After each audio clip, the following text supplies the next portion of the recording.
Bethesda's newest IP, Starfield, has been out for almost a month now, and this game is massive. I mean massive. There is so much content to do. But if by some chance you're bored, you don't know what to do anymore, then this video is for you. Here are 15 things to do in Starfield if you're feeling bored. My name's Riker, and this is Matter Baby Games. Let's jump in. Number 1 on this list is join a gang. Yeah, apparently you can join a gang in Starfield. If being a drug-addicted, contraband smuggling, spaceship pirating ne'er-do-well wasn't enough for you, well, you're in luck, because you can join the Ebside Strikers gang in Neon.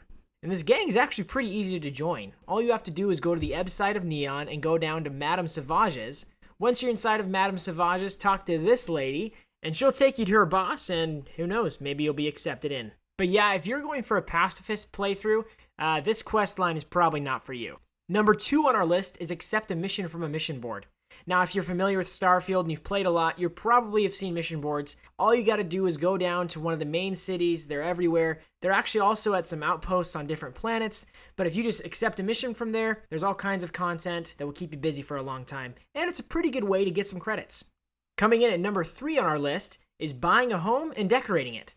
There are player homes in every major settlement in Starfield. Now, I will say these houses can be pretty expensive, so really the easiest way to do this is just to complete the Vanguard questline, and you're rewarded with a super sweet penthouse in New Atlantis upon completion.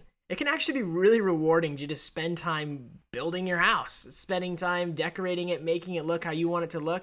You can see here I actually spent quite a bit of time developing like my game room. You see we got a pool table here, you got a drinks container, you got some posters.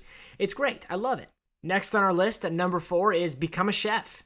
Yeah, in Starfield, you can craft Aurora, and you can smuggle it, and you can sell it, and get people addicted to your drug, but why do that when you could just make good food that people are addicted to, and it doesn't really hurt them? The cooking system in Starfield is actually surprisingly deep, and it can be a good source of XP and credits if you make it in bulk.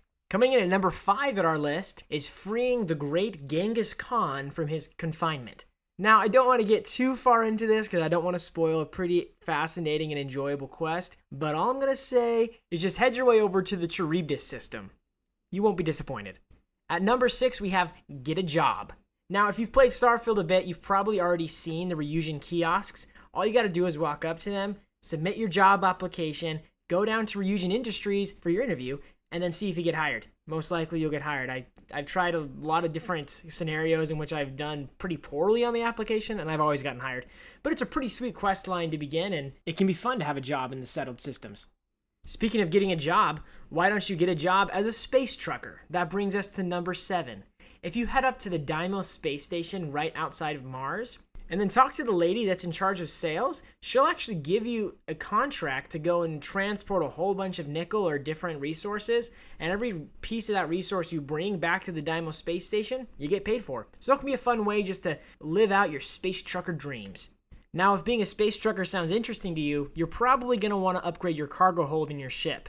And that brings us to number 8, get lost in the shipbuilding system. Bethesda really blew us away with their shipbuilder, and it has absolutely become a fan favorite part of the game.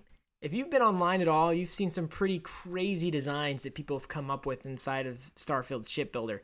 So take some time to get used to it. If you haven't tried it before, it can seem pretty daunting at first, but there are plenty of guides online, and once you really start to get the hang of it, it can be a really rewarding system.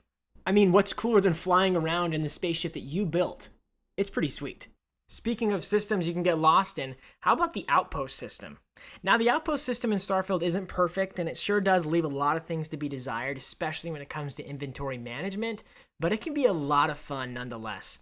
Take some time to really develop your outpost and get the resources that you need and start to connect them between different planets and different moons to make a central hub for yourself that can really pay out in terms of XP and credits. And that brings us to number 10. Go to a major settlement and talk to every named NPC. Starfield is a game with a lot of content, and it actually blew me away when I was running around Mars just talking to everyone. There was so many quests to do. Now, some are the classic fetch and grab quests that you see in RPGs, but some are really gripping and powerful and interesting quest lines that I totally would not have seen otherwise. For instance, one NPC sent me on a mission to go find something called the Heart of Mars. It was pretty cool. Now, speaking of exploring the content that Bethesda has handcrafted, make sure whenever you're exploring your star map, you're going to all of the uniquely named locations in Starfield. There's always some pretty dang good quests around those areas, and they can keep you entertained for quite a while. Now at number 12, scan a planet and sell the survey data. This can be an easy way to make a few extra credits, and it can be pretty interesting. I found a lot of really unique looking creatures when I've just gone to a random planet and started scanning.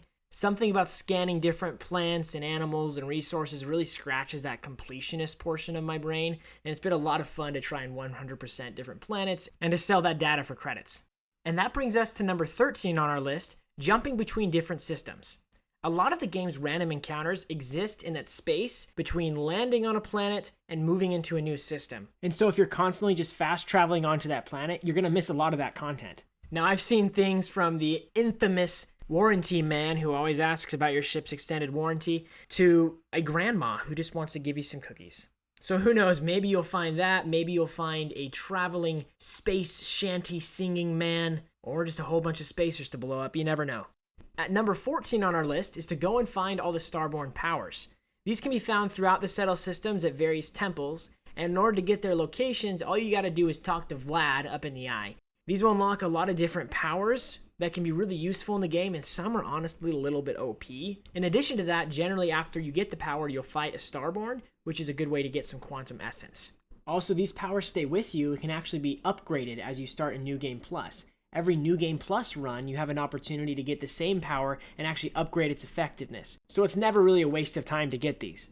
And last but not least, coming in at 15 on our list, is to build an animal XP farm at one of your outposts. Now this can be one of the best ways to get a bunch of XP late game, is to just set up an animal husbandry station on a planet that has an animal that gives you quite a bit of XP. For example, here I went to the Schrodinger system and set up a farm of these fox bats, and they dropped like 125 XP each per one that I killed.